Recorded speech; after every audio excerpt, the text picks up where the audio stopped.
Servidores da capital rejeitam proposta da prefeitura e decidem continuar a paralisação. Prefeitura deve entrar na justiça e cortar o ponto dos grevistas.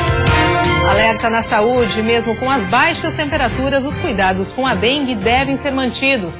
Em Florianópolis foram registrados 6 novos casos da doença nos últimos 15 dias.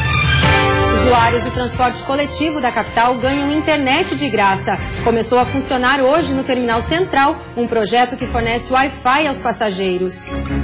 À volta do frio intenso, termômetros registram temperaturas negativas na Serra. Em alguns municípios, a geada tomou conta da paisagem. E no futebol, os jogadores do Figueirense participam de ação social e entregam donativos arrecadados pelo clube. O Band Cidade desta quinta-feira, 11 de agosto, já está no ar.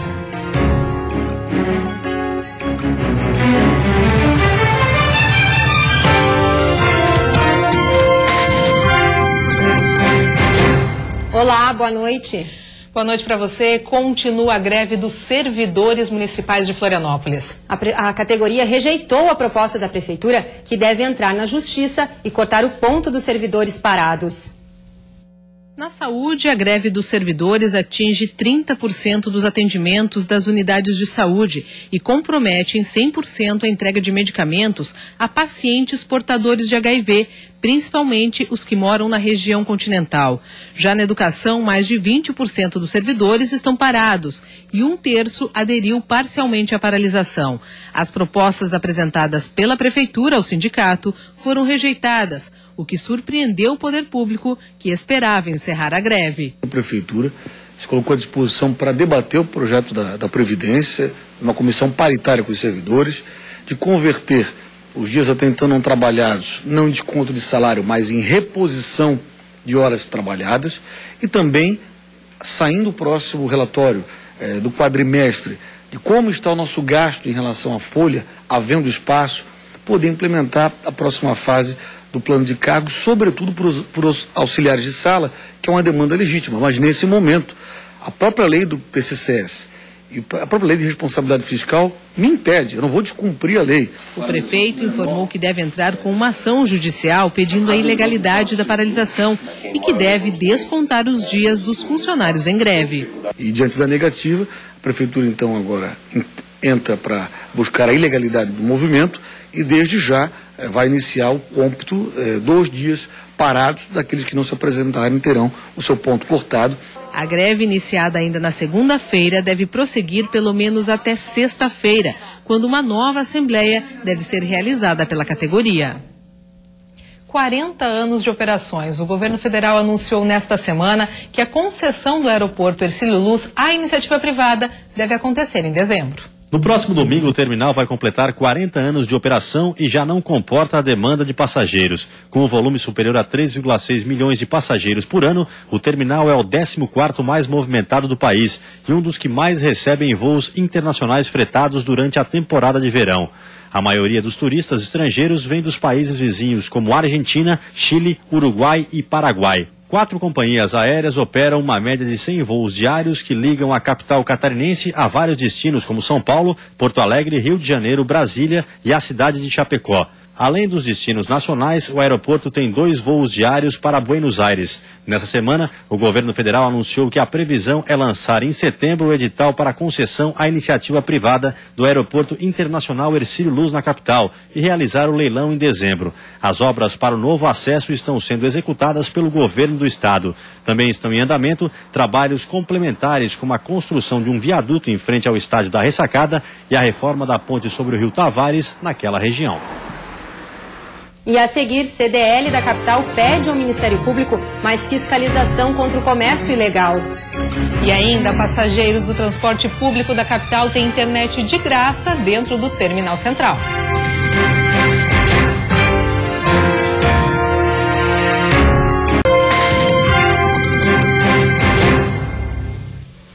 Usuários do transporte coletivo da capital agora têm internet de graça. Começou a funcionar hoje no Ticem o projeto Fênix Conecta, que disponibiliza Wi-Fi aos passageiros. Até o final do ano, todos os terminais também terão acesso à rede.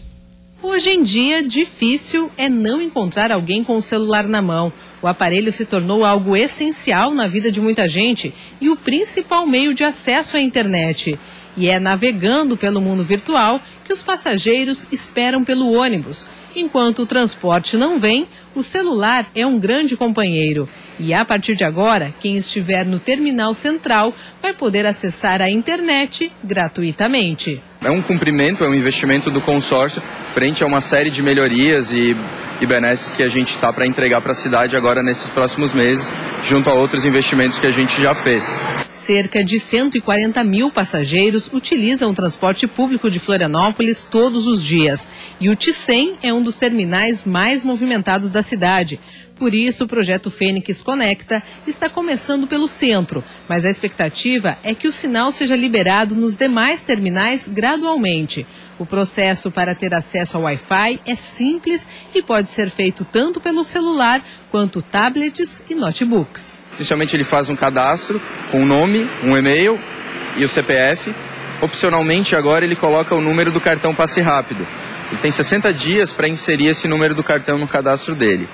Ele elenca uma senha e está confirmado o cadastro. Ele tem 48 horas para entrar no e-mail dele e confirmar, mas de imediato já está liberado o acesso ao Wi-Fi. Quem entrar na rede Wi-Fi do T100 poderá ficar conectado por até 1 hora, mas quando a internet estiver disponível em outros terminais, o tempo de acesso pode chegar a 3 horas.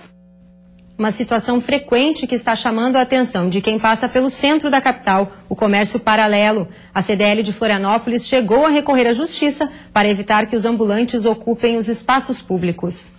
Basta andar pelo centro de Florianópolis para perceber. As principais ruas estão tomadas pelo comércio paralelo. Os ambulantes aproveitam os espaços de grande movimentação para vender as mais variadas mercadorias.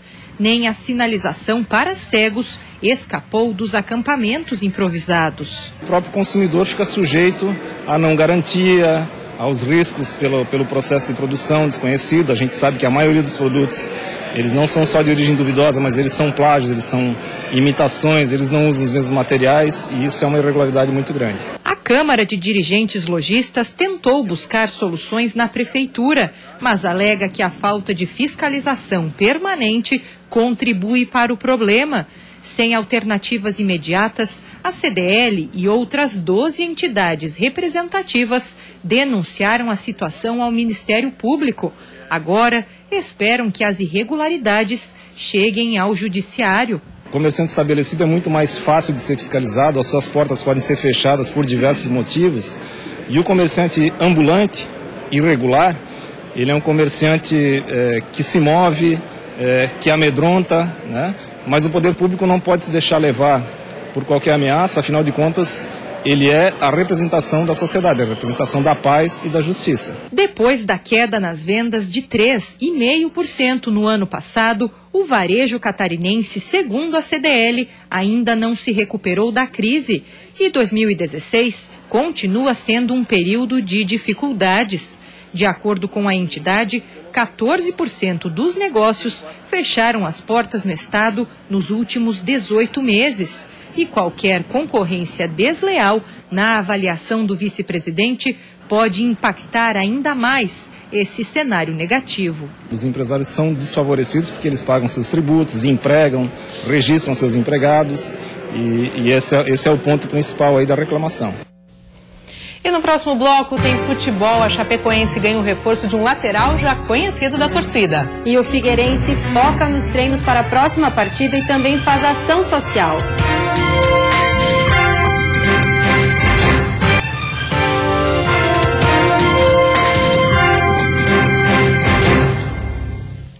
Futebol, de volta ao Verdão. A Chapecoense apresentou hoje um reforço que já passou pelo time no ano passado.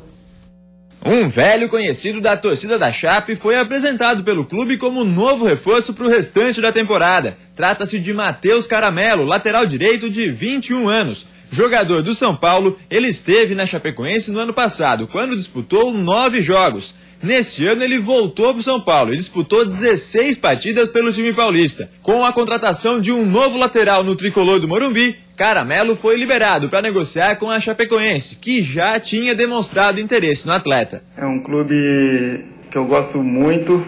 Passei momentos bons aqui ano passado, principalmente na Sul-Americana, onde chegamos numa quarta de final. Já tinha essa negociação desde o começo do ano, não se concretizou porque o São Paulo estava me utilizando, e agora fico feliz de voltar. Estou com muita vontade, com muita força de jogar e de conseguir alcançar os meus objetivos e os objetivos da Chapecoense também. E no Figueirense, o dia hoje foi de ação social. Até jogadores participaram da entrega de donativos arrecadados pelo clube. Sem jogos no meio da semana, o Figueirense tem se focado nos treinos e também nas ações sociais. Na última partida contra o Vitória, foram arrecadados agasalhos e alimentos, que hoje foram organizados e distribuídos em instituições de caridade. Bruno Alves, zagueiro do Figueira, deu uma ajuda. E abastecendo esse bagageiro, o jogador já deve estar pensando na bagagem de pontos que o time precisa nesse segundo turno. Quem sentou nas arquibancadas do Scarpelli para assistir aos jogos do Campeonato Brasileiro não viu nenhuma derrota. Foram 4 vitórias e 6 empates. 18 dos 21 pontos conquistados pelo Figueira nesse Brasileirão. Mas se quer ficar fora do Z4 e tranquilo na competição, precisa vencer fora de casa. E o próximo adversário não traz boas recordações para o Furacão. O Figueira pega a Ponte Preta no Moisés Lucarelli. E lá, nesse mesmo estádio contra a Macaca, o Figueirense perdeu de 5-0 há pouco tempo, no dia 27 de julho. Não, pesa porque deu em todo mundo, né? Eu acho que em todo o staff do Figueirense, jogadores, foi bastante doloroso essa derrota e a gente vai lá para fazer um grande jogo. Eu acho que o que passou, é outro campeonato, é um outro jogo, mas a gente tem que sim colocar em conta esse 5-0 para entrar ligado no jogo para poder buscar a vitória. E Bruno Alves vai ter uma responsabilidade grande nesse sentido. Ele foi eleito o melhor zagueiro do Brasileirão nesse primeiro turno pela revista Lance, por suas estatísticas dentro da competição. Motivo para inspirar o zagueiro e o grupo a não deixar a goleada sofrida na Copa do Brasil se repetir. Nós temos muito que evoluir, eu tenho certeza que com a melhora do Figueirense os números vão aparecer mais e assim todo mundo ganha. E depois do intervalo, Florianópolis registra 6 novos casos de dengue nos últimos 15 dias.